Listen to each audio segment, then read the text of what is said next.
ജോലിയിൽ അശ്രദ്ധയോടുകൂടി കൈകാര്യം ചെയ്തതിൻ്റെ പേരിലൊക്കെ പലർക്കും ജോലി നഷ്ടപ്പെട്ടിട്ടുണ്ട്.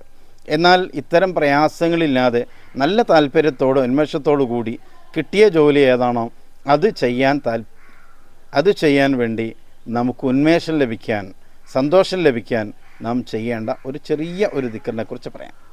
ദിവസവും സുബ്ഹ് നിസ്കാര ശേഷമാണ് ഈ ദിക്ർ നാം ചൊല്ലേണ്ടത്.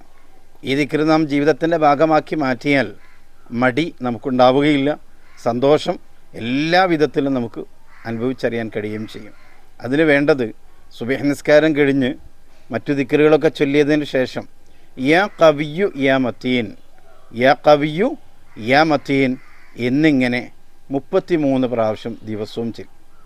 യാ ഖവിയ്യു യാ മതീൻ എന്നിങ്ങനെ ദിവസവും 100 പ്രാവശ്യം ചൊല്ലിയാൽ മതി എന്നതാണ്. ദിവസവും 100 പ്രാവശ്യം ചൊല്ലുക. യാ ഖവിയ്യു യാ മതീൻ, യാ ഖവിയ്യു യാ മതീൻ. ഈ